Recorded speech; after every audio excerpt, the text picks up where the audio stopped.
Holy Family, 29 December 2024. Biblical references. First reading, Samuel will be at the Lord's service all the days of his life.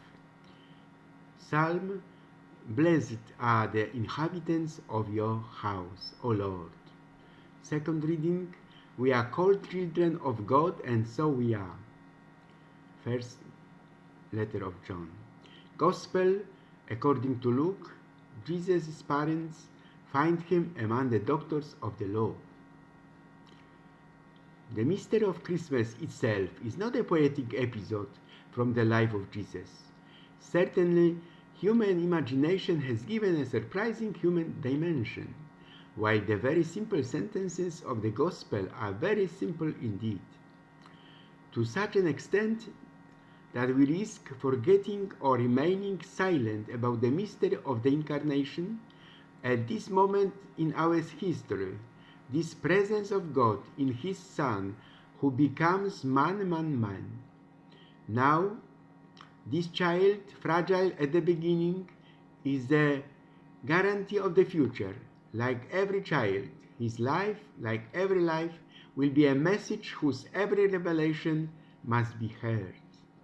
When we say God is with us, God comes with power, God comes to take us with Him, we risk remaining in words only, in loud but sometimes very empty phrases. Let us take a closer look at the life of this human family, which was built on the Word of and for the Word of God, when the Word became flesh. Educational family. And here we treat this term in its broadest sense. Mary gave him flesh and her love. It was she who, through childbirth, made him the man he is. From day to day of family life, an infant, a small child, an adolescent, we receive from Mary the same thing that every being receives from his mother, the smile of life, the exemplary nature of the duty to fulfill gentleness in everyday life, the realization of the words of God through the action of a woman. Joseph, the father who adopts this child with love, patience, and a sense of responsibility, entrusts him with the work of a carpenter. He teaches him the meticulous, laborious gestures of a man who carves materials, precisely adapts them, makes them useful and beautiful. Joseph teaches him to speak to people, to talk to people. Through desires to fulfill, discussions about the value of the work, through the impatience of the applicant, Joseph teaches Jesus the meaning of life among people.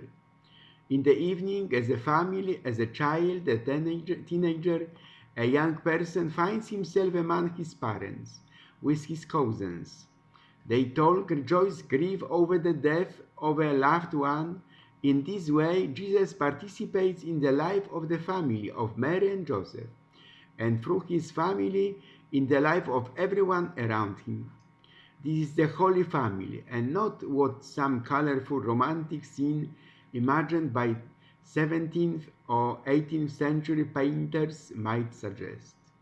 The network of this family. The words of St. Paul, which Sunday's reading shows us, should be considered in the whole context of the Incarnation. Clothe your heart with tenderness and kindness. They are like an echo of the Trinitarian family. God is tenderness and mercy. Clothe yourself with family gentleness and patience. They are like an echo of Christ's words. Learn that I am gentle and humble in heart.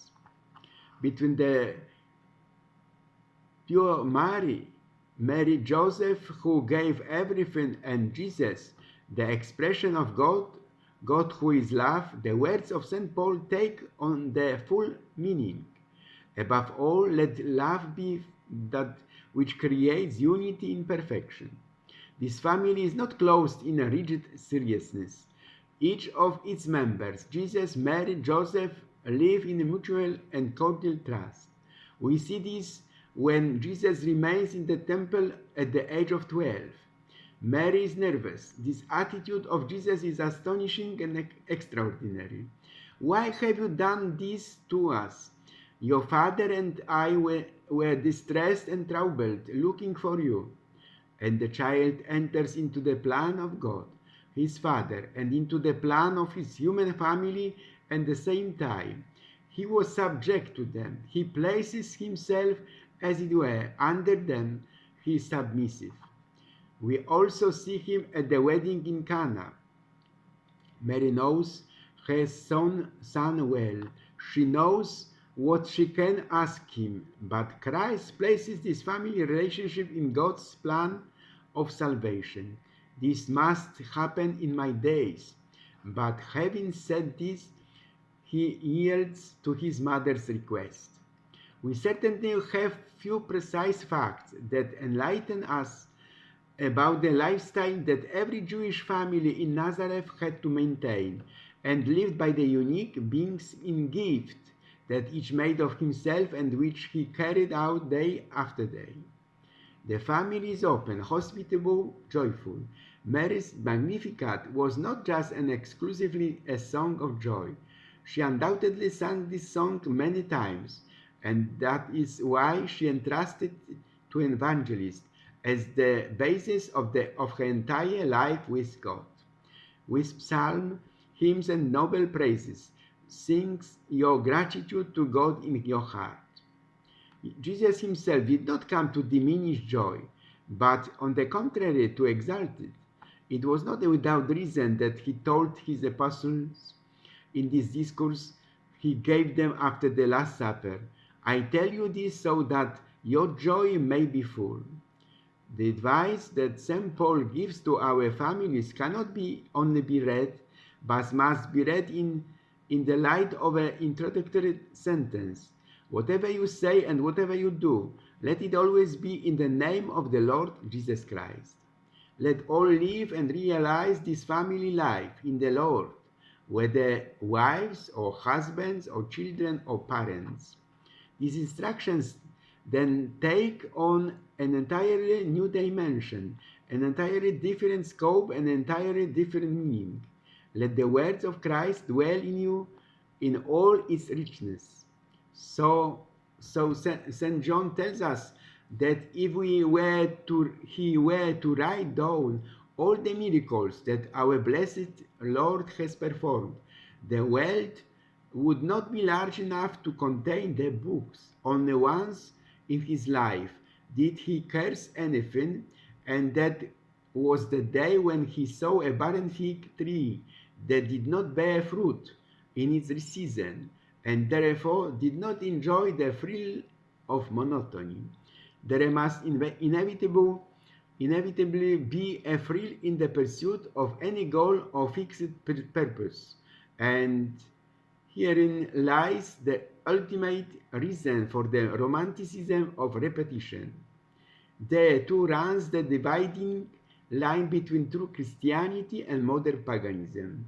The Christian finds a thrill in repetition because he has a fixed purpose. The modern pagan finds repetition monotonous because he has never decided for himself what the purpose of life is. Instead of passing the test, the modern mind changes the test. Instead of striving for the ideal, it changes the ideal. It is not strange that existence is dull if one has never discussed the reason for existence. How dull, for instance, would golf be if there had never been a green? How dull a sea voyage would be if there had never been a port, or a voyage if there had never been a purpose?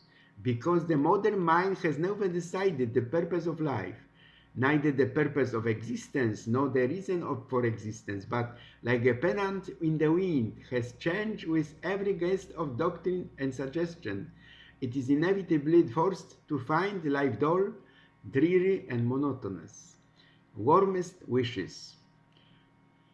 At the end of my words to you, The joy which Christmas has brought comes from deliverance from the fear, the dread, the terror, which are the bearers of our guilt. As soon as this child was born, God will now look upon humanity and remember that his son is a man like us. So often in war, a quarrel ends when the opposing sides enter into marriage. So there is no longer a war between God and man, because God entered into marriage with humanity. Enough with violence and wars. We must pray for this. At this time of the Lord's Epiphany, I would like to say with the strong hope of the Holy Year that every newborn child wants to say that we should not forget God, man, even on the most twisted path of life. All the more I wish you a wonderful journey, the best Christmas 2025. Buon viaggio, buon Natale. In this new time of grace, let us not forget to call evil by its name, because evil has power and often proves to be stronger than good. That is why we must call good all the more good. Poles, my compatriots, you must say yes to Jesus. At the end of the year, my heart calmed down, and I wanted to come to you in a sleigh ride, but the black horses did not want to wait. The sleigh has been snatched away. It is racing under the stars, and I am left alone with wishes. May this new year bring you lots of joy, health, and success in every area of your life. May it be a special time full of inspiration and joy for you. May every day bring something beautiful, a moment of smile and warm word, a dream come true.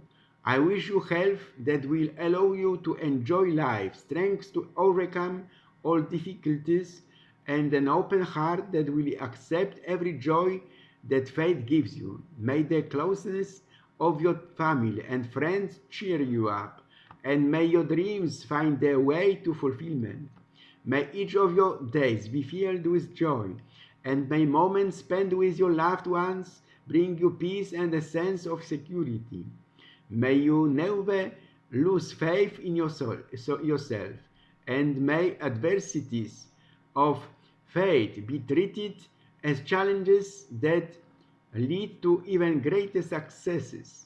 May your heart always beat to the rhythm of happiness, and may love and friendship surround you from all sides. In the coming year, I wish you health once again, that will allow you to conquer peaks, love that will embrace your heart, and a smile that will brighten up every day.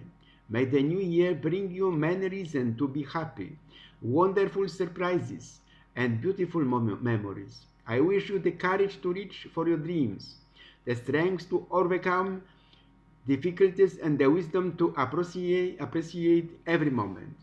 May 2025 be full of successes, inner peace, and moments that take your breath away. All the best. Merry Christmas. I wish you that every day of the new year will be an opportunity for something special. Fulfillment, health, and a constant smile of your face. I wish you that every day of 2025 will be better than the previous one. May the happiness you find stay with you forever. May this new year be filled with wonderful moments and the fulfillment of the most beautiful dreams. May the new year bring peace of mind, harmony, and countless moments of happiness. Live your life to the fullest in 2025. My snowflake, may the new year be special for us. May the moment of happiness feel it themselves, your snowman. Let it be for us, wonderful as in heaven. Let sorrow flee and joy come. Let the angel chase away all adversities. And so on. When you are old, this is my book of this year to you.